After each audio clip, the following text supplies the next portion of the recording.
ao Senhor pelo Ministério de Mídia. Obrigado, queridos. Se você perdeu alguma coisa, entra no nosso aplicativo e acompanhe a programação da igreja aí pelo nosso aplicativo. Queridos, esta é uma noite missionária. Eu tenho a alegria, a honra de receber uma família de missionários que faz uma missão extraordinária para mim. Eu já os conheço de larga data, tenho um carinho muito especial por aquilo que eles carregam da parte do Senhor. E eu fico sempre embasbacado quando ouço os testemunhos deste amado amigo missionário. E hoje eu tenho a alegria de tê-lo aqui, ele e sua família. Por favor, Valber, fique de pé. A Magali, a sua filha, como chama a sua filha? Ana Júlia. Ana Júlia, que alegria recebê-los. Tenho um prazer em recebê-los e que o Senhor os abençoe, nos abençoando nessa noite. Vamos aplaudir o Senhor Jesus pela vida deles. Valber, fique à vontade, querida.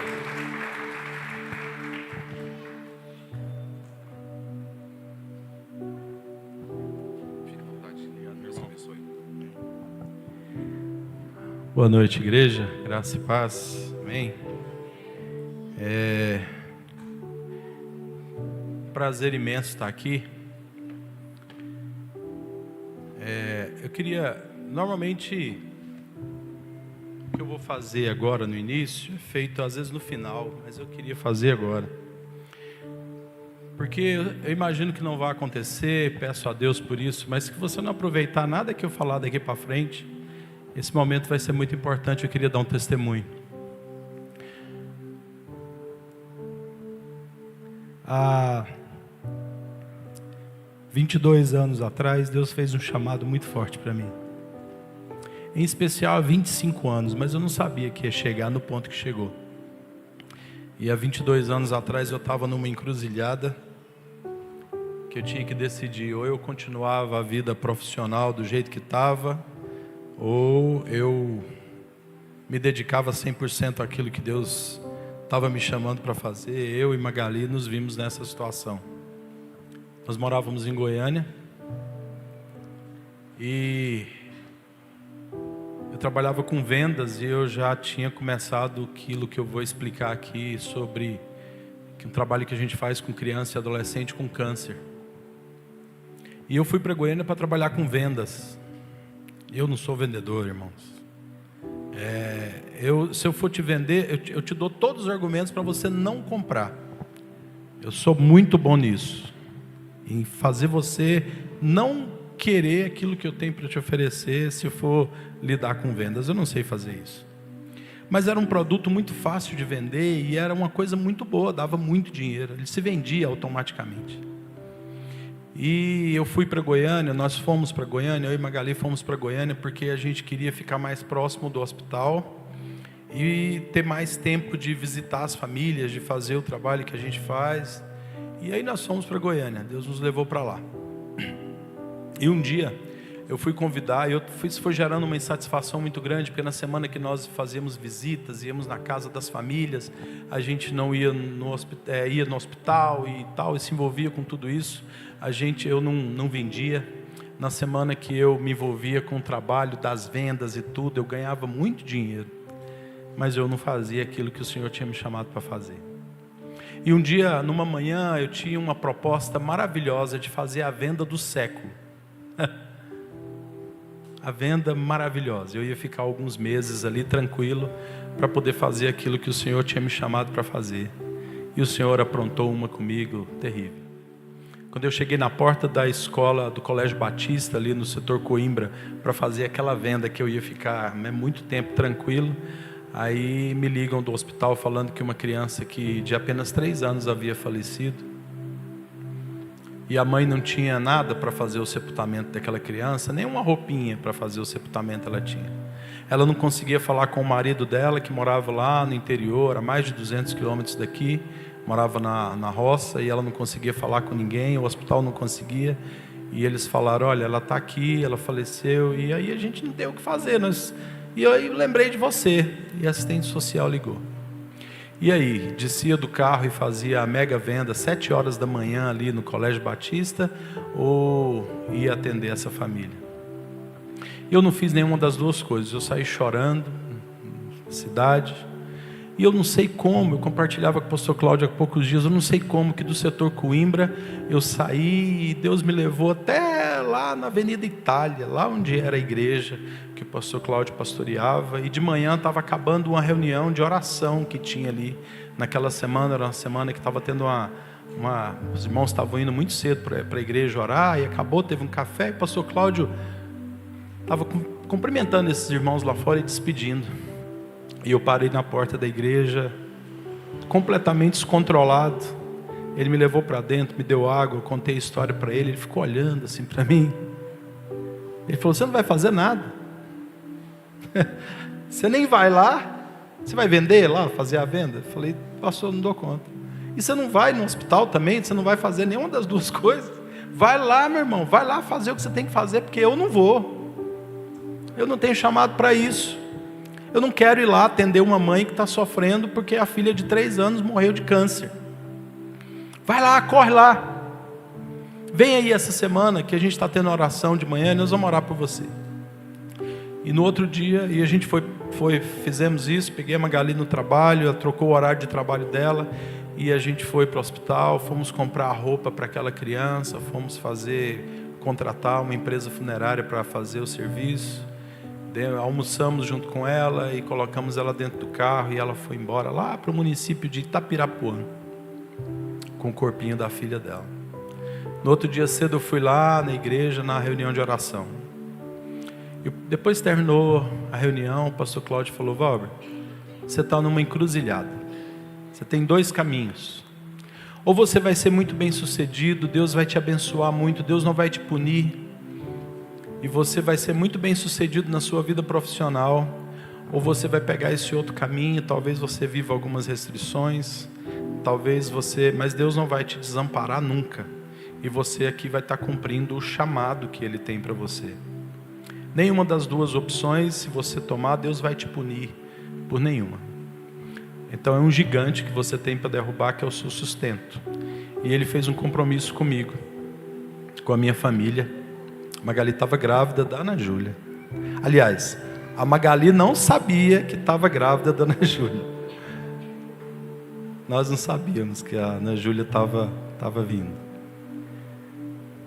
E o pastor Cláudio assumiu o compromisso, a igreja assumiu o compromisso de pagar o nosso aluguel durante 1 ano. Eu falo para todo mundo, uma vez eu acho que compartilhei com a Denise lá no AMO. O pastor Cláudio foi quem me empurrou ladeira abaixo. Porque foi a partir disso que o Senhor falou: eu vou estar com você. Eu vou estar com você. Queridos, deixa eu te falar uma coisa. Não era porque estava sobrando na igreja. Não era. Porque na época, hoje aqui tem instalação, tem essa iluminação legal aqui.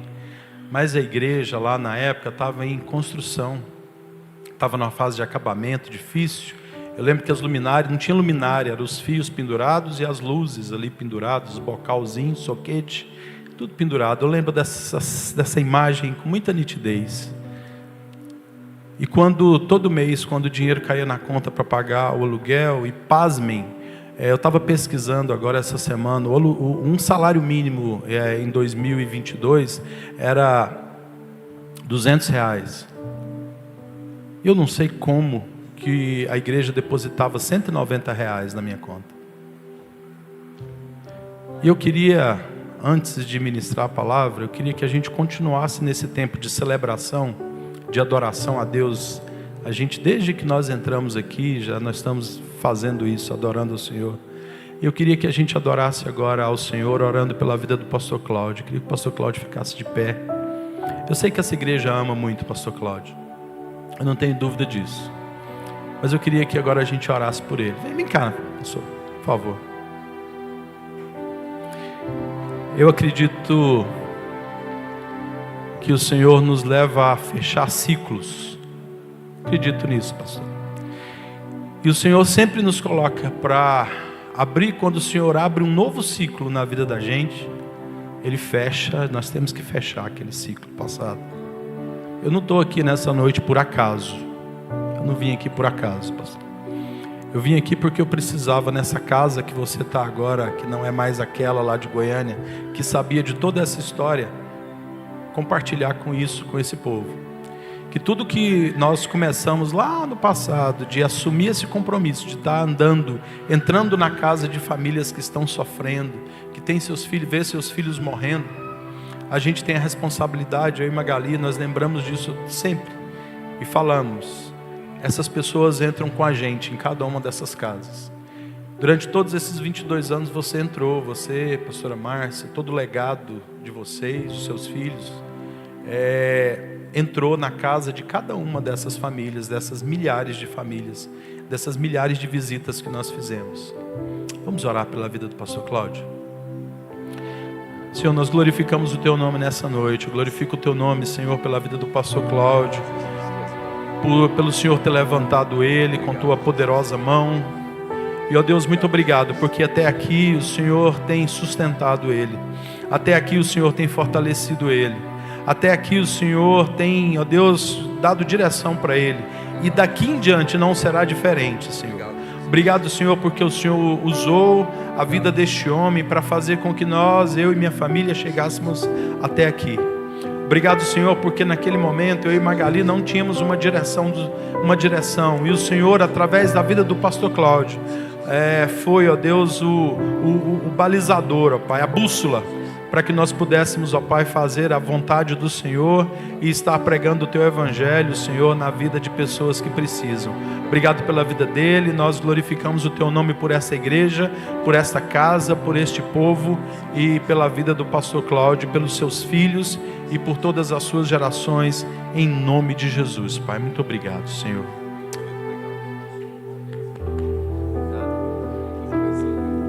Amém, irmãos. Pode assentar. Queria convidar você a abrir sua Bíblia lá em Mateus, no capítulo 13. Mateus capítulo 16, versículo 13. Evangelho de Mateus.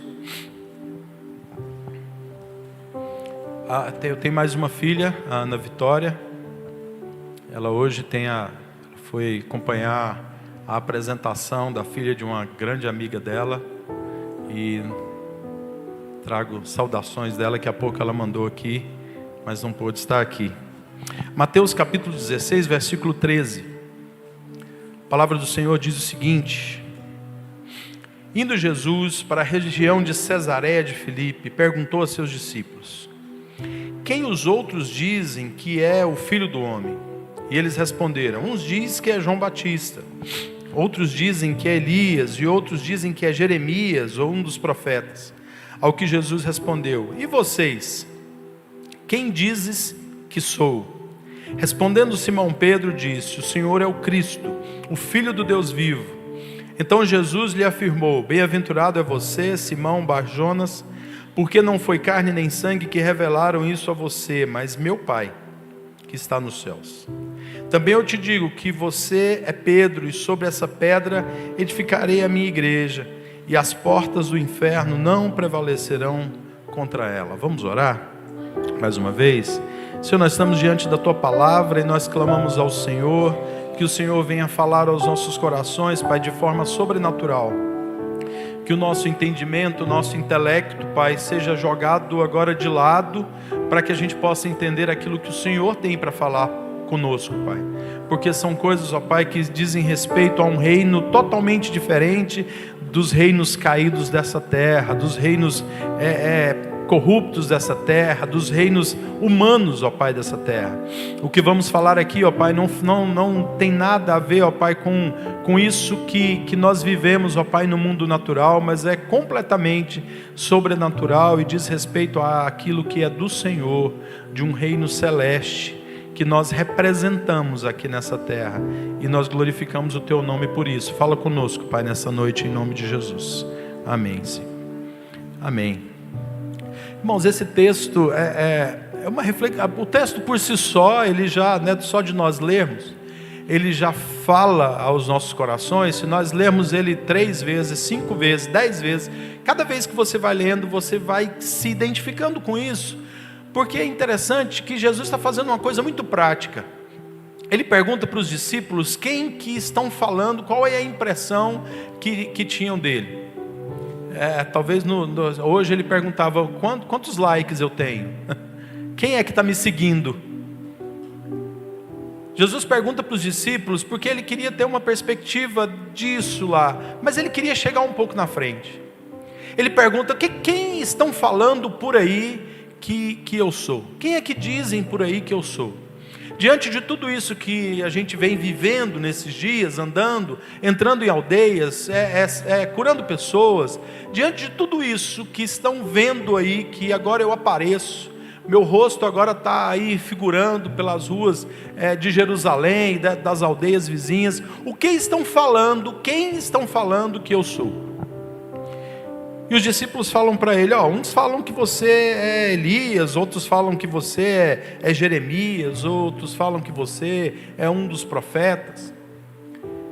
E é interessante, irmãos, porque isso aqui mostra, se nós formos pensar do ponto de vista, nós estávamos cantando aqui, falando que Jesus é o Exu, esse maravilhoso, o Messias aguardado. Essa é uma perspectiva que nós temos aqui dentro dessas quatro paredes, de pessoas que estão aqui, que conhecem o Evangelho, têm intimidade com as Escrituras, e com isso que nós estamos falando aqui, ouvindo aqui desde o início. Mas qual que é a expectativa, a perspectiva, a visão de pessoas que estão lá fora desse Jesus? E nós precisamos nos preocupar com isso. Essa é uma responsabilidade minha e sua, essa é uma responsabilidade da igreja, essa é uma responsabilidade de quem se diz discípulo do Senhor. Jesus pergunta isso aqui, e é interessante, se eu olhar daqui lá para trás, eu vejo a minha imagem refletindo lá naquele espelho, naquele vidro que tem lá atrás. Se você olha para cá e você tem uma perspectiva diferente desse painel aqui, diferente da que eu estou vendo, porque eu estou mais próxima dele. Lá de trás, se você estiver lá perto, você não tem a mesma imagem que eu tenho daqui olhando para lá. Esse nesse contexto que o Senhor está perguntando. E é exatamente também nesse contexto que os discípulos conversam com Ele. Olha, uns olham para você, Senhor, como sendo uma questão histórica, né? Jeremias profetizou e tal, e alguns veem que é uma questão histórica, né? O Senhor está na história. Outros veem de uma forma mais mística, né? Elias já era um profeta.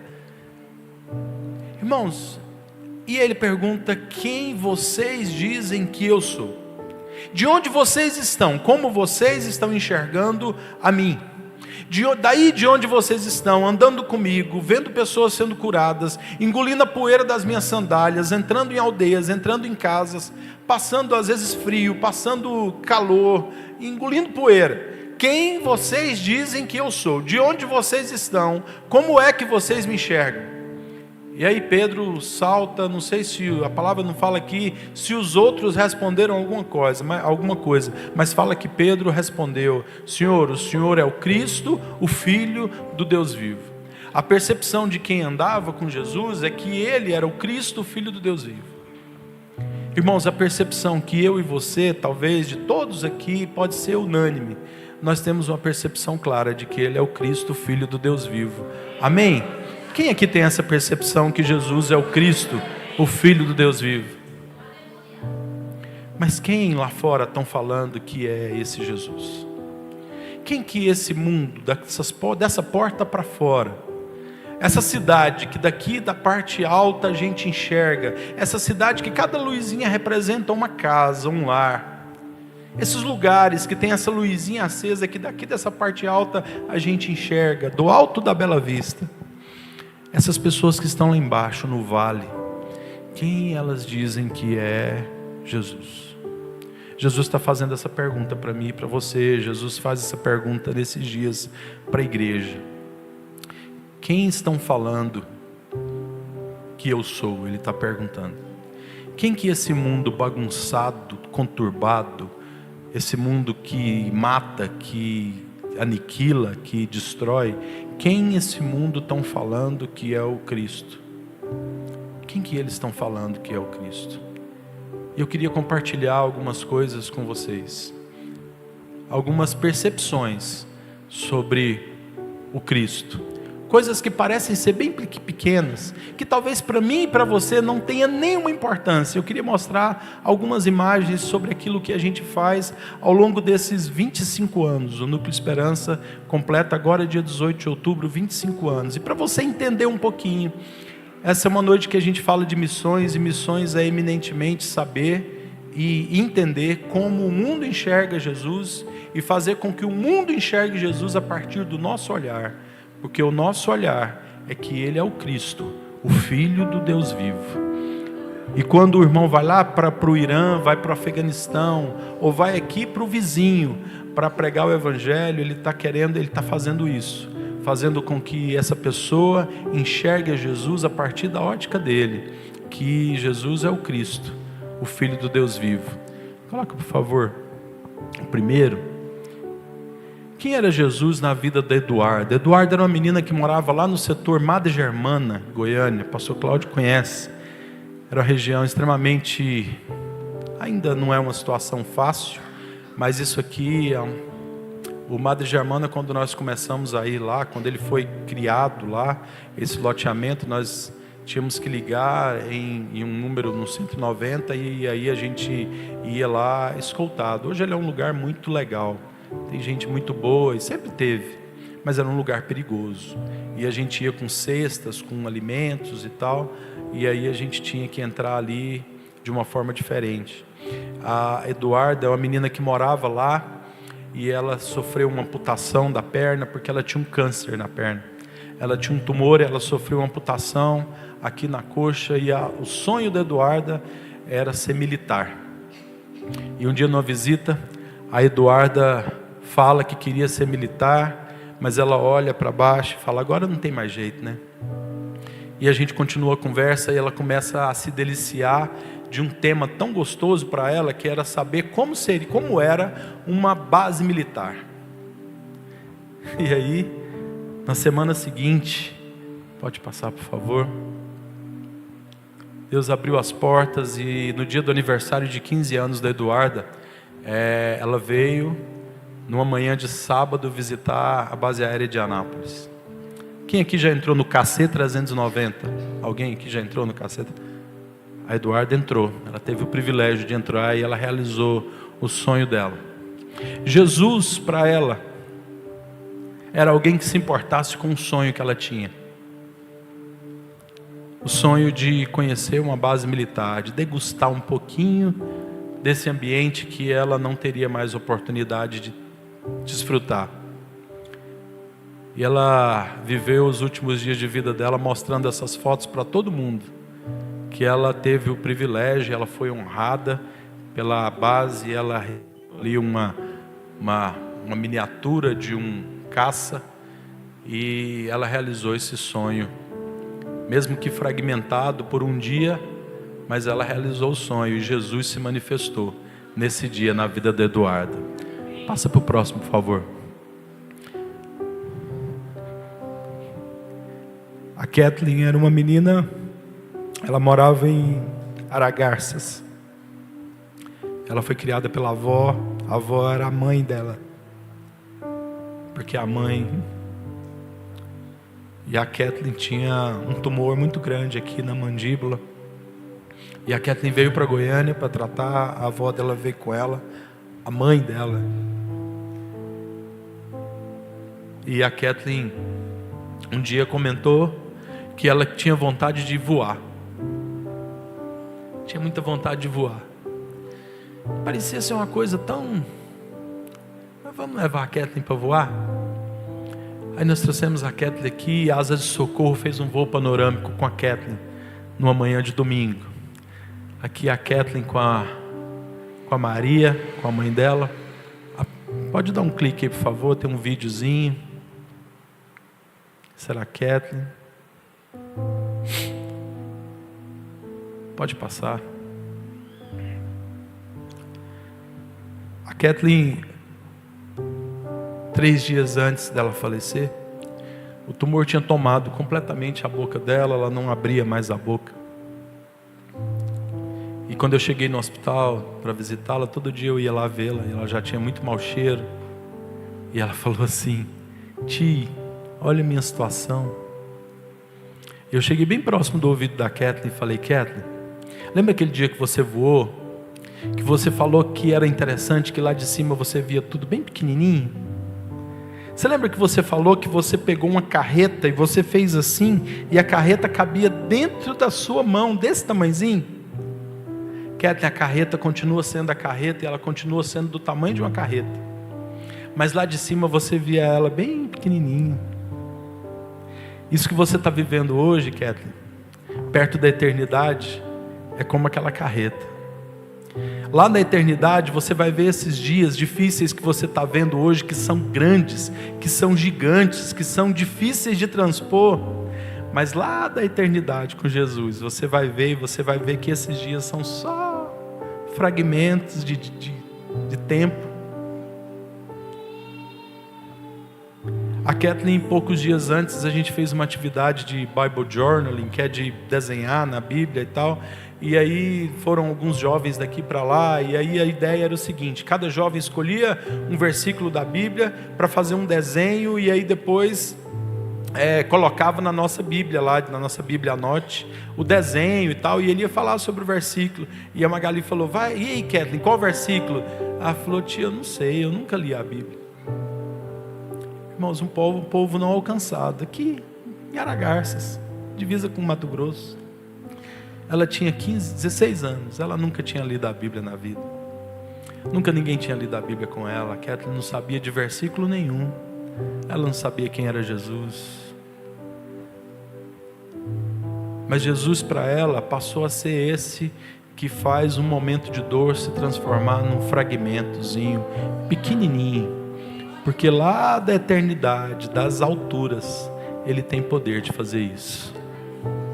Pode passar, irmão, por favor. Quem era Jesus na vida do Mateus? Mateus era um menino lá de Santa Teresa de Goiás, ali, última, acho que é a penúltima cidade, ou última, ali depois de Porangatu. Ele veio para Goiânia com um tumor também na perna muito grande, tipo a Eduarda.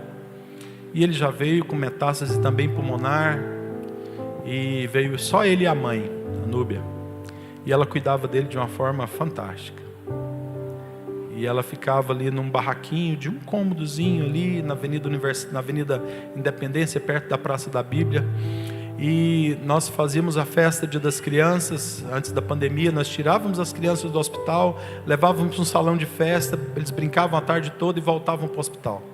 E no ano de 2019, no dia da festa Dia das Crianças, a gente estava indo buscar as crianças no hospital, o ônibus estava lá na porta, e a Núbia estava dando entrada com ele, com febre. Foi bem no dia que ela recebeu a notícia que ele não tinha perspectiva de cura. Isso seria 2 dias depois, mas como ele internou, aí anteciparam essa notícia e ela ficou ali no hospital. Ele não teve como ir para a festa e ela chorava muito. Ela falava assim: Deus se esqueceu de mim. O que eu fiz para Deus se esquecer de mim? Para Deus me punir dessa forma e ver meu filho morrer desse jeito? E eu falava: Núbia, não é assim, Deus não está te punindo por nada. Mas aí eu fui para a festa lá e ela ficou, e eu fiquei com esse negócio no coração. Na semana seguinte eu fui no hospital conversando com o Mateus. O Mateus falou que tinha uma vontade, que ele gostava muito de pescar. Tem alguém aqui que gosta de pescar, irmão? Tem alguns, né? Irmãos, eu não gosto de pescar de jeito nenhum. Mas eu saí de dentro daquele quarto do Mateus e eu fui procurar a médica e falei: que dia que o Mateus pode sair para pescar? Ele falou: Valber, ele não tem condição de sair para pescar. Eu falei: não, mas ele tem que pescar. E aí ele ficou 24 horas sem febre. Ela deixou ele sair e a gente foi no Pesque Pague para pescar, e ele estava internado. O hospital liberou ele e ele foi pescar, e ele pegou uma caranha ali de 9 quilos.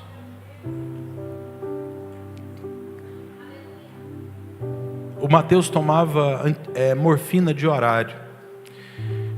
Nós pegamos o Mateus 9 horas da manhã e perguntei para a médica: que hora ele tem que estar aqui? Ela falou: meio-dia. Eu falei: não, você não entendeu. Que hora ele tem que estar aqui? Falou: Valber, meio-dia ele tem morfina, e aí ele não vai aguentar ficar lá, nem se você quiser, nem se ele quiser. Eu falei: não, você não entendeu a pergunta, eu vou fazer de novo. Que hora ele tem que estar aqui? Ela falou, ó, 5 horas da tarde ele tem um antibiótico venoso que ele não pode deixar de estar aqui 5 horas. Mas não adianta, você vai sair daqui 9, meio-dia você vai trazer ele de volta. Eu falei, ele pode almoçar por lá? Pode. Mas eu falei, não, isso não é responsabilidade minha nem sua. E o Mateus pegou essa caranha, depois, pode passar para o próximo, por favor. Teve um almoço, o Mateus comeu de tudo, comeu tilápia, comeu... E tem uma coisa interessante, que eu não sei se você percebeu, é que a gente não discrimina ninguém. O Mateus era flamenguista. Coisa linda, né? E na semana seguinte, no dia seguinte, o Mateus saiu mostrando foto para todo mundo lá na pediatria, que ele tinha pego uma caranha de 9 quilos e tal. E aí o assunto depois foi o seguinte: Mateus, você me mata de vergonha, o que vão pensar de mim, eu passar o dia inteiro com você, num pesca e pague, que eu não sou pescador, então eu estou num pesca e pague com uma pessoa com a camisa do Flamengo, o dia inteiro, Mateus, misericórdia. E aí o assunto passou a ser o Flamengo, e ele começou a falar da alegria que esse time, e era 2019, irmãos, na época o Flamengo estava na crista da onda, né? Então foi campeão da Libertadores e tal, e o Mateus estava todo feliz. E eu falei, o Mateus tem que ir no jogo do Flamengo. Irmãos, eu detesto futebol também. Já deu para perceber que eu também não sou flamenguista. Mas o Mateus tinha que ir assistir um jogo do Flamengo. E poucos dias depois tinha um Goiás e Flamengo. E o Mateus foi assistir Goiás e Flamengo. E ele tirou foto com jogadores. Na época era o Jorge Jesus, que era o técnico. E ele tirou foto, o único jogador que não quis tirar foto com ele foi o Gabigol. Mas ele tirou foto com todo mundo, ele realizou o sonho dele de ver o time dele jogar. E no dia que Deus levou o Mateus, a percepção da Nube era outra. Aquela ideia lá de que Deus tinha esquecido dela, ela falou, Valber, Deus cuida de detalhes da vida da gente. Gente, Deus cuidou de cada detalhe, cada coisinha bobinha. Meu filho realizou o sonho dele, meu filho morreu feliz, Deus levou meu filho com tanta alegria. Meu filho estava super bem. Irmãos, não faz nenhum sentido isso para mim e para o estádio, nenhum. Mas fazia para o Mateus, e Deus se manifestou dessa forma estranha, maluca.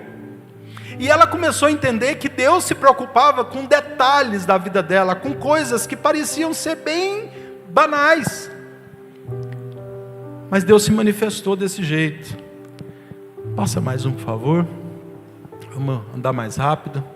Quem era Jesus na vida do Yuri? O Yuri era um menino de 15 anos. Ele tinha um primo que morava na mesma casa que ele, que fazia também tratamento de câncer. Eram 2 na mesma casa que fazia um tratamento oncológico.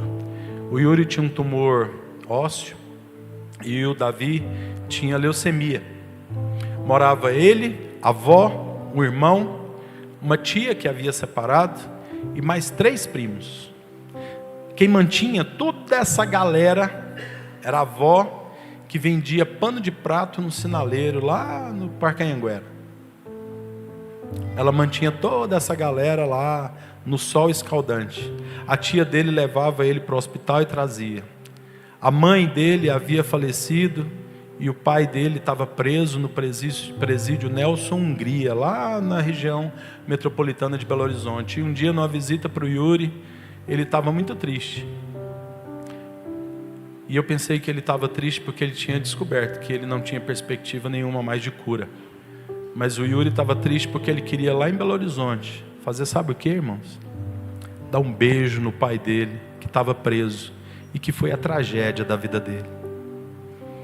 O pai dele foi terrível para o Yuri. Mas o Yuri queria... Pode passar, por favor, aí. Esse é o Yuri. Aqui é o Davi, priminho dele. Esse aqui é a dona Selma. E o Yuri foi lá em Belo Horizonte. Deus abriu as portas naquele presídio para ele visitar o pai. Nós conseguimos também convencer a avó, porque a avó não queria de forma nenhuma, porque o pai dele foi a tragédia da vida dele. O pai dele praticamente matou a mãe. História muito triste. Mas o Yuri tinha um coração cheio de alegria. Ele queria dar um cheiro no pai antes dele morrer.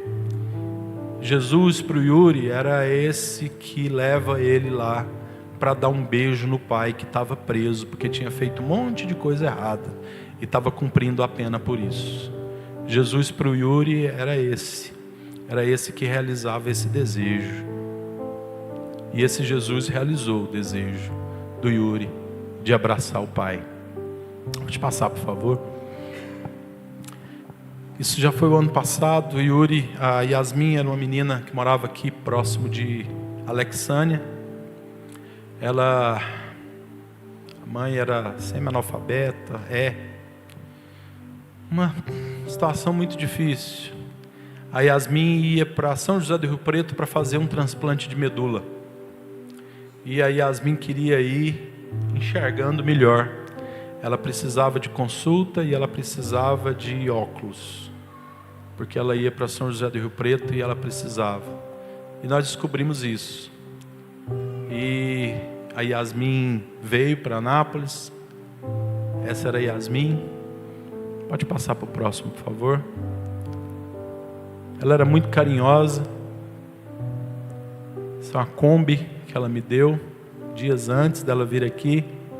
Pode passar, por favor. E ela desfrutou da alegria de ter um óculos. Quem está de óculos aí, dá uma empurradinha assim no óculos. É difícil ficar sem, né, irmãos? A Yasmin teve um óculos. E ela foi para São José do Rio Preto fazer o transplante de medula de óculos, enxergando. Normal. Pode passar, por favor. Só que depois do transplante, ela teve uma recaída, a leucemia voltou. E aí, ela faleceu. Deus levou a Yasmin. E a perspectiva de que esse Jesus que cuidava dela ficou muito distante para a mãe, porque foi na virada de ano. Não conseguia falar com o serviço social de município, nada dava certo, porque era dia 31. E se a Yasmin ficasse mais de 12 horas, depois do óbito, até 12 horas podia ficar no necrotério do hospital. A partir de 12 horas ela ia para o necrotério do município, e a mãe ia ter que ficar em algum lugar, em São José do Rio Preto, com o corpo dela lá, sem um centavo, sem ter onde ficar, porque a casa de apoio abriga a criança em tratamento. E aí o Núcleo Esperança assumiu o compromisso de trazer o corpo da Yasmin para cá, dia 31 de dezembro. E a mãe teve essa percepção de que Deus cuida de detalhes da vida dela. Deus cuidou de detalhes da minha vida, porque eu não tinha condição nenhuma de pagar quase R$8.000 para trazer o corpinho da Yasmin para cá. Jesus se manifestou dessa forma. Se você perguntar hoje para ela quem é Jesus para ela, ela falar assim: eu sofri muito com a minha filha, mas Jesus é maravilhoso. Ele cuidou de detalhes da minha vida. Pode passar. Para encerrar, quem é Jesus na vida do Enzo Gabriel? Isso aqui foi semana passada. Passa, por favor, para o próximo. Essa manchinha no nariz do Enzo aqui é porque ele estava usando máscara de oxigênio, estava internado. Ele está, inclusive hoje, internado. O Enzo é lá de Posse, Goiás, divisa com a Bahia, a última cidade do estado de Goiás, 530 quilômetros de Goiânia, se não me falha a memória. O Enzo, durante todo o tratamento dele, ele saía de casa meia-noite, meia-noite e meia, o carro da prefeitura vem, corta Brasília todinha, chega em Goiânia, ele faz lá a quimioterapia ou a consulta, aí ele entra dentro de um carro de novo, e ele anda 1.000 quilômetros num dia, depois de ter tomado uma quimioterapia, e ele volta para casa. Ele anda 500 para vir, 500 para voltar. E semana passada o Enzo estava internado, e ele queria muito sair do hospital. E a médica liberou. Lá de vez em quando eles fazem essas loucuras com a gente. E aí nós levamos o Enzo para fazer o que ele queria: chupar jabuticaba. Foi um dia maravilhoso. Isso foi terça-feira da semana retrasada, dia 9. O Enzo chupou jabuticaba. O Enzo, passa para o próximo, por favor. Dá um enterzinho aí, por favor. O Enzo tomou banho de rio. Ah, que delícia. E aí depois ele voltou para o hospital, continuou a internação dele. Jesus se manifesta através disso, irmãos, essas coisas. Passar aos outros. Quem é Jesus para o pai que um filho morreu de câncer? Passa, por favor. Ontem nós tivemos uma edição desse projeto que se chama Sobreviver. É um encontro à tarde, em algum lugar. Isso aqui foi naquele Pesque Pague lá que o Mateus, foi o ano passado, uma das edições. E a gente encontra e vai para um lugar à tarde com pais que choraram a perda do filho. E a gente chega lá, é a primeira coisa que a gente fala: nós viemos aqui porque a gente tem o direito de sofrer, porque a sociedade não sabe lidar com luto, nós não sabemos lidar com perdas. Até na igreja às vezes é assim, infelizmente. Nós temos dificuldade com isso, irmãos, porque nós não fomos concebidos lá na criação para isso. O pecado nos fez a gente ter esse negócio aí de morte que atrapalha tudo, que depois a gente vai encontrar. Mas a gente não foi programado para isso. É doloroso demais. E aí a gente chora a tarde toda, a gente conversa, conta história, cada um conta a sua história, e a gente tem um tempo maravilhoso que Deus vai curando para poder reinserir na sociedade depois da dor, da perda. Pode passar, por favor. Esse é a lembrancinha que a gente dá, faz um desenho lá, uma pintura. Pode passar, por favor. Esse foi uma edição aqui em Anápolis, na chácara aqui em Anápolis. Tem uma mãe aqui. Deixa para lá. Vamos passar, pode passar para o próximo. Esse aqui é um pai fazendo o desenho, depois ele explica o que é o desenho dele. Passa, por favor. Esse foi o de ontem, lá na Estação Esperança, que é o nosso ambiente lá em Goiânia. Pode passar.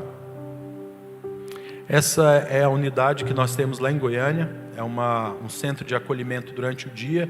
Funciona ali próximo do Hospital Araújo Jorge, de segunda a sexta, de 8 da manhã às 5 da tarde.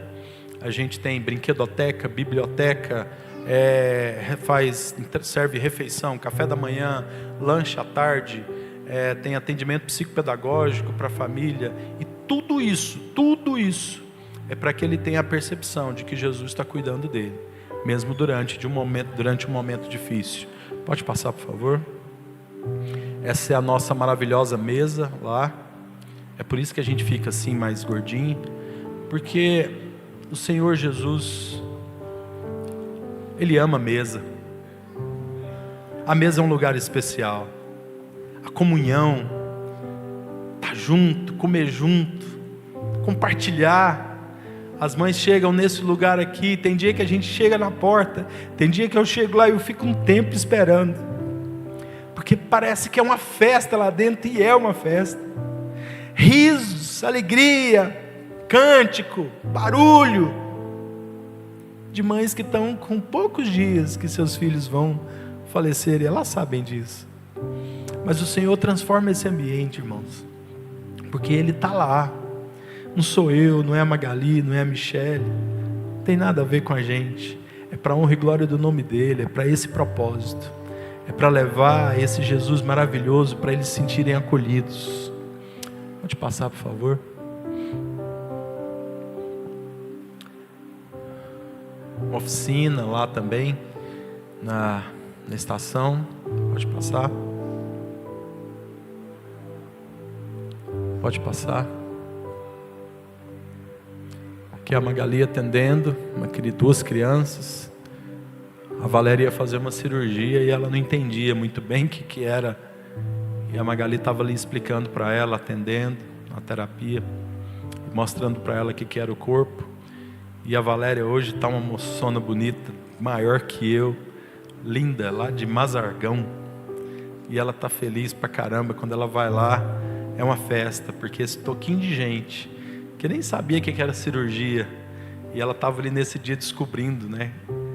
E hoje ela está uma moçona gigante. Maravilha. Pode passar. Essa é a Michele, trabalha com a gente, fazendo atividade, também pedagógica com as crianças. E é isso que a gente acredita que a gente faz. Derramar suor e lágrimas por quem Jesus já derramou o sangue dele. É o máximo que a gente pode fazer. É derramar suor e lágrimas por esse povo, por essas famílias, por essa gente. E eu queria tomar a liberdade de convidar a igreja a orar pelo Núcleo Esperança. São decisões muito rápidas e muito assertivas que precisam ser tomadas e tem que ser com toda a direção do Senhor. Direções de coisas que são bobas, como tirar uma criança do hospital para levar ela para chupar jabuticaba. Mas naquela tarde todinha a mãe foi ministrada. Ela se sentiu amada. A gente pôde ouvir as dores dela, as histórias dela, as tristezas dela.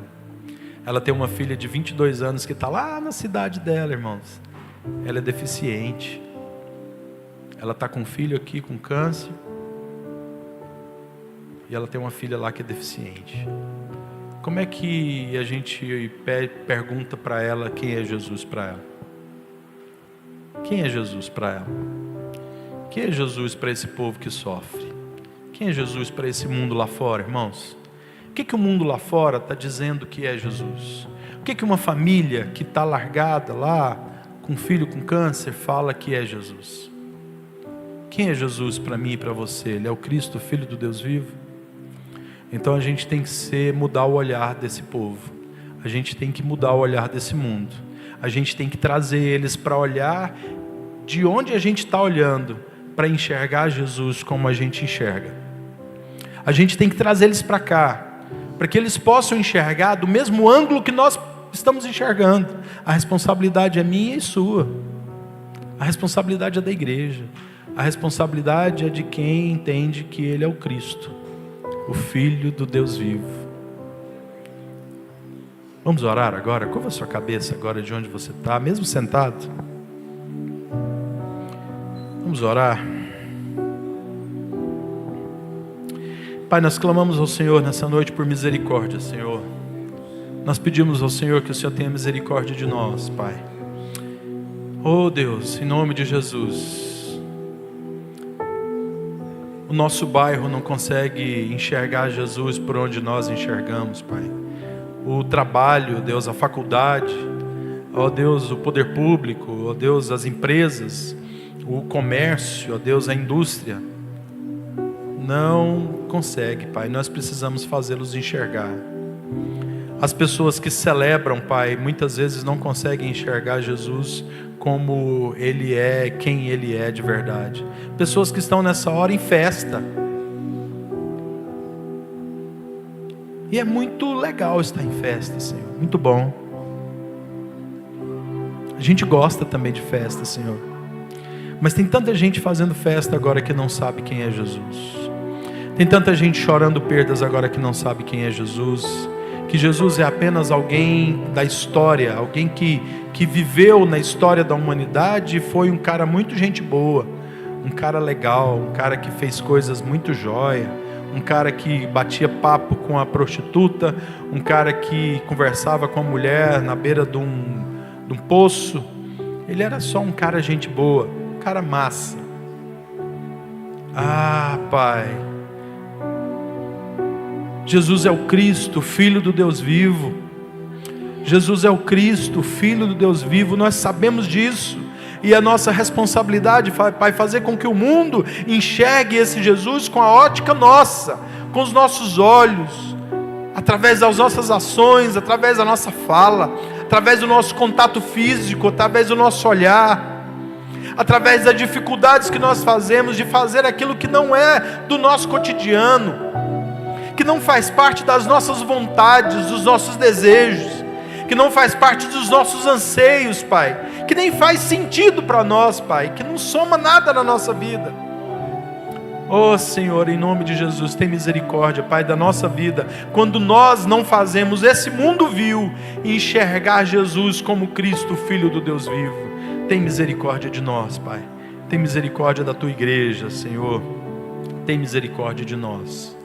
Nós glorificamos o Teu nome, Pai, por podermos enxergar e ver que nós temos um Cristo, o Filho do Deus vivo, que está conosco em todas as nossas guerras. Obrigado, Senhor. Mas, ó Deus, nós não estamos satisfeitos, porque tem um mundo lá fora que só enxerga esse Jesus como alguém na história, ou como um profeta que viveu lá atrás, ou seja lá com quem for. Mas a gente tem a obrigação, o chamado de fazer com que esse mundo enxergue Jesus como Cristo, o Filho do Deus vivo. Louvado seja o Teu nome, Senhor. Em nome desse Jesus nós oramos. Irmãos, essa é a responsabilidade nossa enquanto igreja do Senhor. Nós temos que mudar essa história. Tem gente que não sabe quem é Jesus e está pertinho da gente. Pertinho. Tem em todo lugar. Tem em Aragarças. Tem no Irã. Tem em Goiânia. Tem aqui no Alto da Bela Vista. Pertinho da gente. Pertinho. Eu queria agradecer, pastor Cláudio, pela confiança.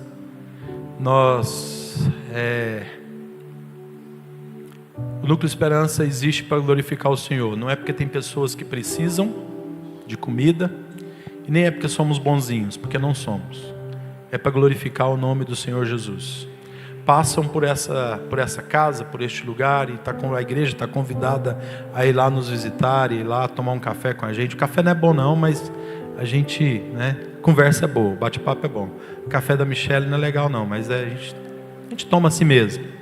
Ninguém conta para ela não. Mas é gostoso, porque lá dentro tem gente. E tem gente que precisa entender que Jesus é o Cristo, o Filho do Deus vivo. Muito obrigado, igreja. Obrigado pelo carinho. Obrigado por esse calor. Obrigado por enxergar Jesus dessa forma.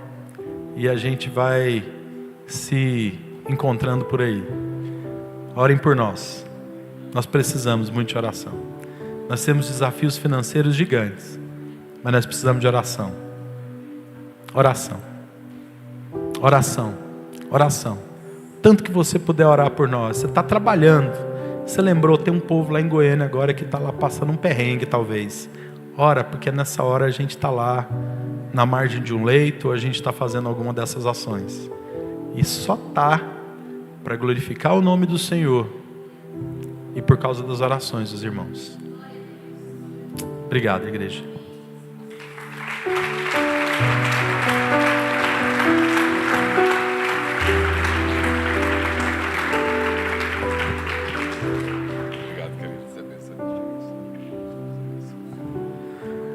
Coisa linda, gente. Incrível.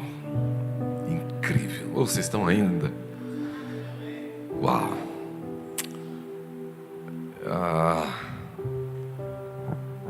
Eu não dou conta de fazer o que ele faz. Eu não dou conta de fazer o que vocês fazem.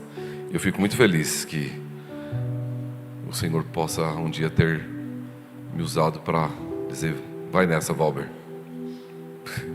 Para mim é muito confortável, querido, dizer vai nessa. Puxa, mas olhando aquilo que vocês fazem me impressiona. Me impressiona. Porque, uau, é complexo. Eu amo o que vocês fazem. E eu rogo que o Senhor continue os abençoando, dando alegria e prazer de fazer isto. E óbvio, isso não tem preço. Essa coisa é para a eternidade. O Senhor continue abençoando vocês. Eu quero terminar, mas eu vou falar um negócio para vocês. Eu não consigo terminar essa reunião se eu não abençoá-lo. A última vez que ele esteve lá na minha igreja, ele me contou esse negócio que eu abençoei ele. E um ano de aluguel que eu paguei para eles. Eu falei, cara, eu não lembrava disso. E eu perguntei para ele, eu paguei direitinho? Eu paguei todos os meses certinho, mas eu estou te devendo alguma coisa. Eu não lembrava disso, mas puxa, que privilégio poder participar de projetos tão grandiosos, tão grandiosos. Deus seja louvado pela sua vida. E eu tomei um café com ele semana passada ou retrasada, e convidei ele para estar com a gente, porque é prazeroso ouvi-lo e ouvir aquilo que Deus está fazendo na vida dele. E ele me compartilhou muitas frentes de trabalho. Eles têm muitas frentes de trabalho. Ele está fazendo isso, mas há muita coisa que eles estão fazendo. E eu não posso mandar ele embora sem não abençoá-lo, sem não ministrar uma oferta na vida deles. E para mim é muito fácil ofertar. E para você também é muito fácil ofertar. Não é fácil cuidar de crianças que você sabe que estão com os dias contados e que vão e que você precisa imprimir Jesus na mente, na vida, na família. Aí sim, isso é um desafio. Mas é fácil ofertar, e eu queria ofertar na vida de vocês. E eu queria dar oportunidade para que você ofertasse na vida deles. Pastor, vamos levantar uma oferta para eles hoje? Não. Eu quero que você faça um compromisso de ofertar comigo 1 ano na vida deles. Como eu fiz lá em Goiânia, eu nem sabia que essa oferta ia produzir um fruto. Uma oferta, você vai fazer uma oferta do seu coração, que você quer fazer. Eu pensei 2 cifras aqui. Você pode ofertar com R$50 por mês num ano, ou R$100 por mês num ano. Nós somos muita gente aqui. E quando eu não tinha, eu podia ofertar. Hoje nós temos uma igreja tão abençoada, próspera, de gente tão bem sucedidas. Não tem como não ofertar e não participar disso. Desse projeto, para mim é humanitário. Para mim é humano. Então se você quer ofertar, pastor, eu quero ofertar, eu posso dar R$50 por mês. Eu posso dar R$100 por mês, não mais que isso. Não mais que isso. Que Deus colocou no meu coração. Nós vamos dar 50 ou R$100. Você vai procurar o Elson. Cadê o Elson? Elson, fica de pé, Elson. Elson é o pastor, meu gestor aqui na igreja. Você vai procurar o Elson e vai dizer assim: Elson, eu quero participar com R$50. Então todo mês você vai ofertar R$50 no Núcleo Esperança. Amém, queridos? Todo pastor, eu posso ofertar R$100 por mês, não vai me fazer diferença. E eu quero fazer parte disso. Então você vai ofertar R$100 por mês. Independente de qualquer questão, você vai ter o telefone. Você só vai mandar o recibo pro Elson administrar isso, ou te lembrar se for preciso, diante do compromisso que você fez. Você não vai depositar na conta da igreja, não, senhor. Você vai depositar na conta do Núcleo Esperança. Eu vou pegar o Pix deles e nós vamos depositar lá. Só que você hoje vai dizer para o Elson: eu vou ofertar R$50, eu vou ofertar R$100. Ok? Tem alguém que quer participar comigo aqui? Beleza. Então, Elson, vem aqui, querido. Vamos fazer isso aqui para ficar mais fácil. Eu vou ofertar R$100 por mês. Tá, querido? Então já coloca o meu nome aí. Você quer ofertar 50 ou R$100, sai do seu lugar, vem aqui na frente. Quero terminar assim. Essa é uma noite missionária e eu quero investir nesse ministério. Sai do seu lugar, vem aqui na frente. Você vai pôr 50 ou R$100 na conta do Núcleo Esperança para abençoá-los. Quero convidar a Magali para orar abençoando esses irmãos. Você pode orar por nós, minha filha? Sobe aqui. Quero que você ore por nós. Puxa. Olha para mim, queridos. Obrigado por vocês amarem aquilo que eu amo. Obrigado por vocês acreditarem naquilo que eu acredito. E obrigado pela disposição do coração de vocês. Obrigado. Obrigado. Eu sei que para alguns não é uma sobra, é um sacrifício, mas obrigado. Eu tenho plena convicção que a nossa bênção vai vir do Senhor. Ore nos abençoando pela oferta. Nós estamos ofertando hoje. Vamos pensar. Que dia que é hoje? 21. Nós podemos mandar todo dia 30? Tá bom para vocês? Início do mês. Quando é bom o início do mês? Dia 10. Tem algum problema para vocês? A gente mandar dia 10? Todo dia 10? Nos próximos 1 ano? Pode ser? Então todo dia 10, durante 1 ano, eu vou levantar minha oferta ao Núcleo Esperança e vou dizer: Senhor, abençoe abençoe esse ministério e abençoe essas famílias. Amém? Ore por nós, Magali, por favor. Senhor Jesus, Pai, muito obrigada por essa oportunidade de estarmos aqui reunidos. Pai, eu te agradeço por cada vida que está aqui, ofertando, abençoando. Pai, em nome de Jesus, eu agradeço por cada criança que a gente tem acompanhado, tem abençoado. Obrigada por cada um que está aqui semeando. Eu profetizo na vida de cada um bênçãos, bênçãos sem medida. Pai, derrama na vida de cada um prosperidade, amor, saúde. Deus, em nome de Jesus, é o que eu te agradeço nessa noite. Amém.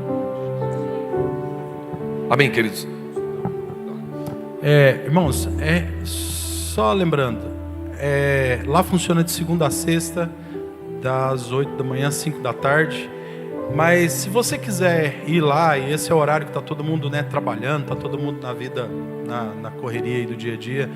Se você quiser marcar um dia, pastor, para ir, algum grupo da igreja à noite, né, nós ficamos lá até à noite. Se você quiser levar um violão para a gente tocar, compartilhar, conhecer pelo menos o ambiente.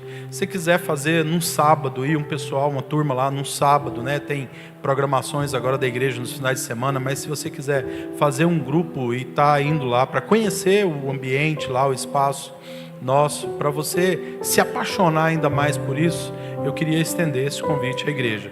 Né? Se alguém estiver indo para Goiânia e quiser passar por lá, nem todo dia eu e a Magali estamos lá, mas está funcionando lá, tem a Michelle. Se você falar que vai, a gente está indo quase todo dia, porque a gente tem outras coisas, ir buscar doação, ir na casa de uma criança e fazer outra coisa. Então lá funciona de segunda a sexta, das 8 às 5 da tarde. E eu queria também agradecer aqui publicamente. No dia a dia a gente está sempre pedindo, batendo em portas para que isso tudo aconteça. O Raninha acompanha a gente lá no conselho e a gente, né, tá sempre, de vez em quando ele eu tenho que desabafar lá, falar um monte de coisa e a gente tem que brigar pela saúde. Agradecer a Denise também, que ajuda muita gente ali no AMO, tem abençoado muitas famílias, e eu quero agradecer cada um que faz isso no dia a dia, que faz o Núcleo Esperança chegar na casa de cada um e abençoar a vida de cada família, assim, em nome de Jesus. Amém, queridos, vamos ficar de pé. Obrigado aos que estão nos visitando. Aos que estão nos visitando, nós temos uma sala VIP, Hannah, temos uma salinha VIP no final, queremos tomar um café. Eu quero tomar um café com você no final, tá bom? Então, ao sair, não vai embora. Você que está nos visitando, primeira, segunda, terceira vez, numa salinha aqui à direita, eu espero você para um café. Tá? Último dia da inscrição, então quem não fez inscrição para o congresso, procure a minha amada irmã Késia, tá bom? Você que está aqui, procura o Elcio. O Valber e a sua esposa vão estar aqui. Se vocês quiserem conversar com eles, trocar ideia, bater papo, só dar um abraço neles. Eles estão aqui à frente, tá bom? Estenda suas mãos assim, vamos terminar. Espero você terça-feira, amo vocês. Que o Senhor dê uma semana abençoada a cada um de vocês. Que o amor de Deus, a graça do nosso Senhor Jesus Cristo e as divinas consolações do seu Santo Espírito seja conosco agora e para todo sempre. Um beijo, uma semana abençoada e até terça-feira em nome de Jesus. Dá um abração aí no seu irmão.